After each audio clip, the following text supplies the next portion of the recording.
Welcome back, everybody. A few weeks ago, we had Teena Elrod on with us, and she was on talking about a book that she had written from an experience in her life called Familiar Stranger.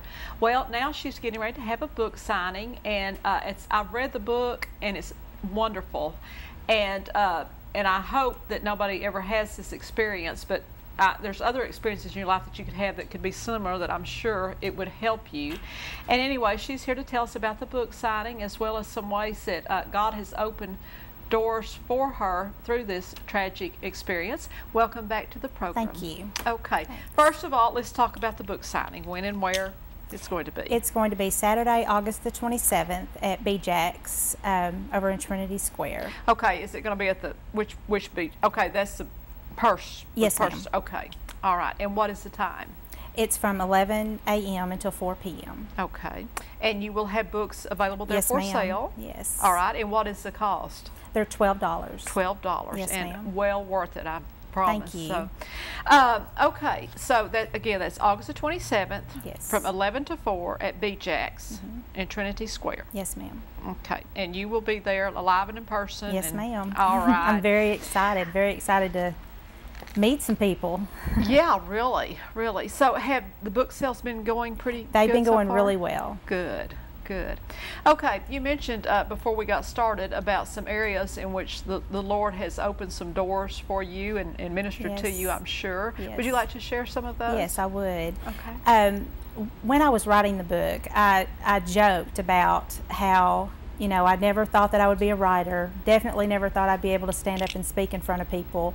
But the Lord has changed my heart, and He has opened doors and allowed me to go and speak about my experience and speak about, you know, just the things that He's doing in my life now, the things that He has planned for me in the future, and just sharing with people, you know, what He has done in my life. And you never would have thought you could have done that. Never. Isn't that amazing? It is. And it is all God, because there's no way I could stand up in front of people and talk about some of the things that I talk about on my own.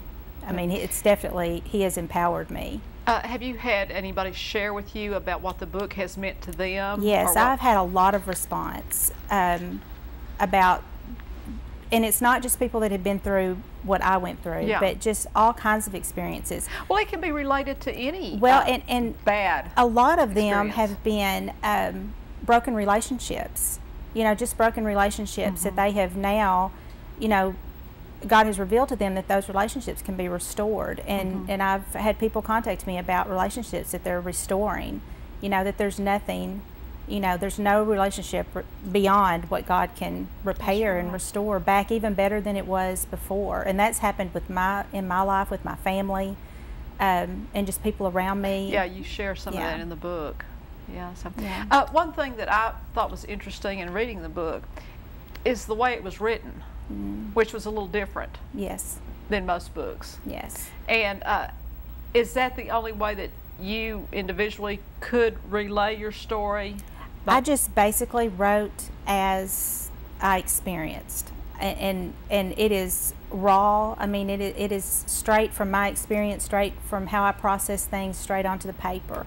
And that's just the only way that I knew, you know, that I knew how to write. I was just writing, and I didn't at the time, you know, I told you I didn't know why I was writing, but I knew that there was a reason and a purpose behind it. And, you know, now, of course, I can see what the reason and purpose was, and it wasn't just for me. There may be some people who are viewing for this program that didn't see you when you were on previously. Share a little bit of your story.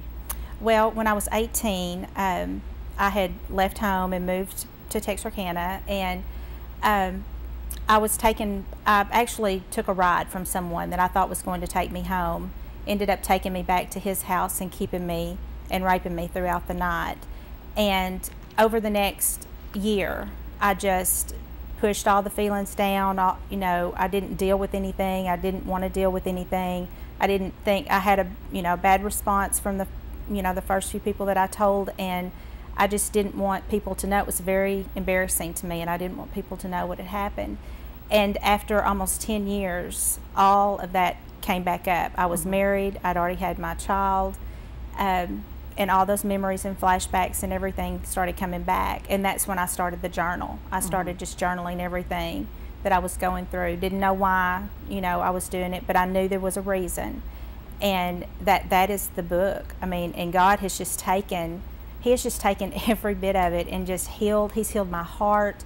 He's healed, my relationships. He's restored everything. He's restored things back to me that I didn't even have before.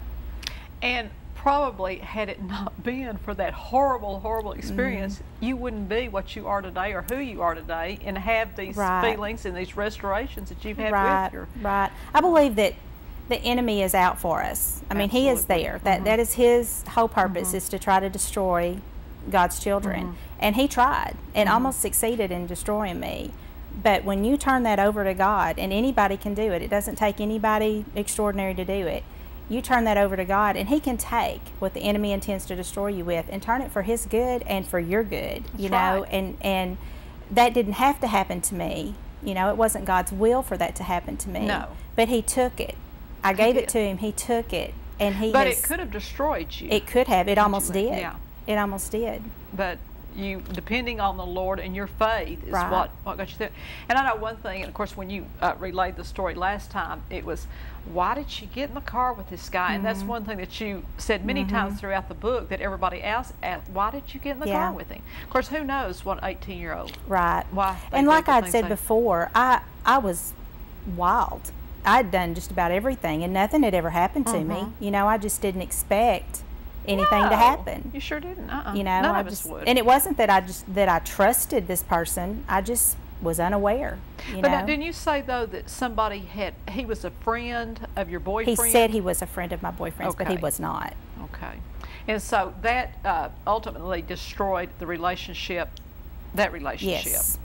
But what a blessing. Yes. I hope he's not watching. Well, and that's, I mean, I've been in contact with him since, and, I don't hold anything against him. I've forgiven my rapist. I mean, I have to, in order for me to continue on and be able to accept all the blessings that God has for me. I have to forgive, and I have forgiven. I've not ever seen him since, but as far as the decisions that my boyfriend made, we were kids, and I made as many mistakes as he did, and so I don't hold any of that against him. It's just just amazing what miracles the Lord can perform in our lives through bad situations. So, okay, Teena, once again, give us the date and the time. It's Saturday, August the 27th at BJ's from 11 a.m. until 4 p.m. Okay. Is there anything you'd like to add before we close? Just that I hope everybody comes out. Okay. Be sure and mark this date on your calendar and go and visit with Teena and get a copy of that book. I believe you won't be sorry. It's been a real blessing to me in reading it. When we return, we're going to be talking to Dr. James Spirup from the Presbyterian Church about the Red River Children's Chorale, which is an outreach to children here in the Texarkana area. So stay tuned, and we'll be back in just a minute with more.